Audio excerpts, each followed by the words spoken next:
बहुत आसानी से कमाया जा सकता है। इसलिए कि मैं चूंकि आज पढ़े लिखे क्षेत्र में हूँ तो पढ़ा लिखा बात करता हूँ। आज पूरे भारत देश में कोयला को जो कोड़ा जाता है, जिसे हम लोग खनन कहते हैं, माइनिंग कहते हैं, उसके लिए शायद 8 सेक्टर हैं।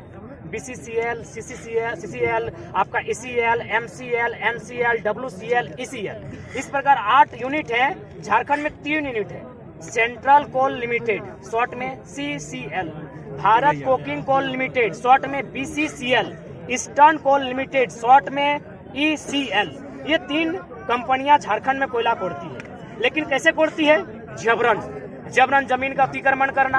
अगर 10 एकड़ मांगी है तो 15 एकड़ में कोड़ना।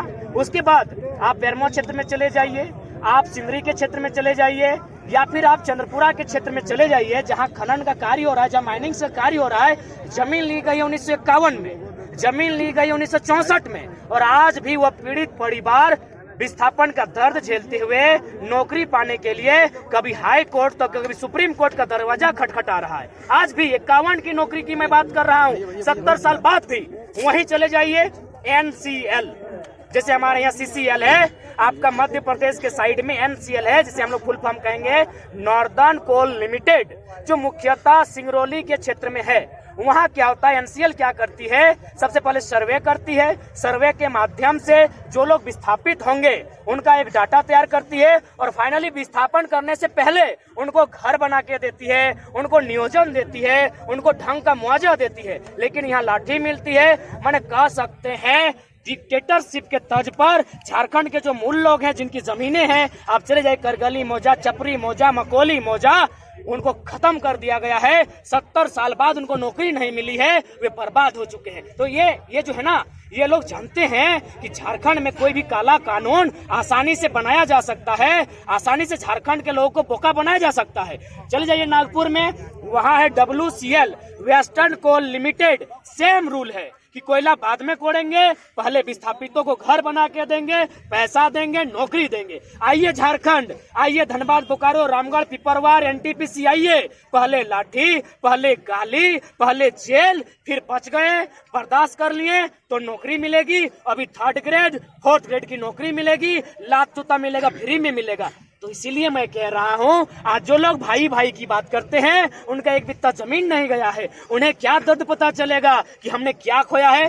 तो साफ शब्दों में, चाहे नियोजन नीति रहे या डोमिसाइल नीति रहे, वे लोग बहुत चालू लोग हैं। चाहे राजभवन में बैठे लोग हैं या फिर ब्यूरोक्रेसी में बैठे लोग हैं, वो जानते हैं कि झारखंड के लोगों को आसानी से गुलाम बनाया जा सकता है। यहाँ नीति नियम का निर्धारण नहीं होने देना है। अगर नीति नियम का निर्धारण हो जाएगा, अगर CNT पूरी तरह प्रभावी रहेगी, तो फिर क्या होगा? यहाँ आसानी से लूट नहीं हो सकता है, और आसानी से लूट नहीं होगा तो ये झारखंड के IAS दिल्ली में 15 करोड़ का फ्लैट नहीं लेते, 1 रुपए में अपने बीबी के नाम में देवघर में रजिस्ट्री नहीं करते, मैडम पूजा सिंघल 25 करोड़ का अवैध पैसा नहीं जमा करती। यही मेरा सोना झारखंड है, जो आज वर्तमान में लूटखंड बन चुका है। इसीलिए आज जितने भी लोग पढ़े लिखे हैं, जो राज्य को चला रहे हैं, वो मैक्सिमम अन्य राज्यों के लोग हैं। मैं भी कहता हूँ अन्य राज्य के लोग आए, जैसे हमारे लोग IAS IPS बन के जाते हैं, नेट JRF करके जाते हैं, यानी नियम से जाते हैं। लेकिन आप दरोगा बनकर आएंगे, यदि आप चपरासी बनकर आएंगे, यदि आप टीचर बन के आएंगे, तो भैया माफ कीजिएगा, हम विरोधी हैं तो विरोधी ही सही। जयराम जी, आज का जो आंदोलन है, इसका क्या कुछ उद्देश्य रहा?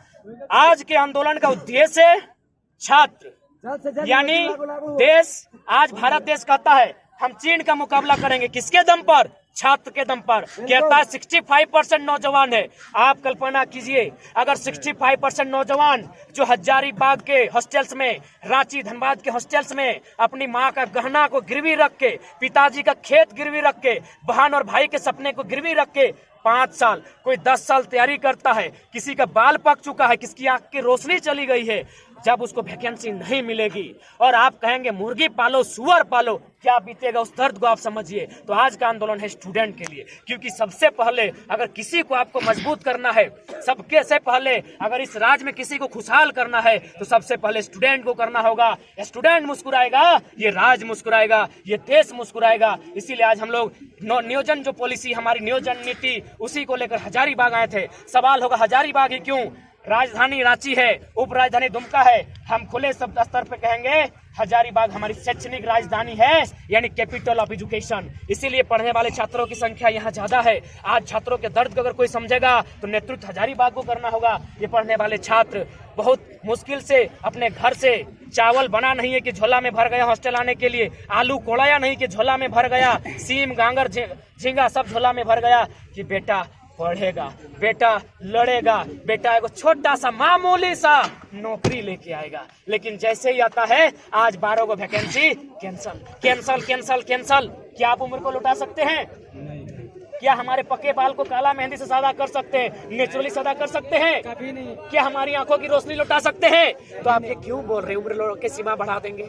हमारी उमंग को, हमारे जोश को, उस पर जो हमला हो रहा है इस पर कौन बात करेगा? इसलिए आज नौजवानों के पक्ष में नियोजन नीति बनानी होगी और नहीं तो जोरदार आंदोलन होगा, एक साथ पूरे राज्य में चक्का जाम होगा। हेमंत सोरेन सत्ता में आने से पहले जिस तरीके से नौकरी किया, स्थानीयता की बात की, अभी जिस तरीके से सरकार घिरी हुई है, स्थानीयता जो है उसको राज्यपाल वापस कर देते हैं, नियोजन नीति हाईकोर्ट से रद्द हो जाती है। क्या लगता है कहाँ खामियां है? सरकार में खामियां है, अधिकारी में खामियां, या नीतियां में खामियां, सोच में खामियां? देखिए सोच में खामियां है। मैं स्टूडेंट हूं, मैं स्टूडेंट की तरह बात करना पसंद करता हूं।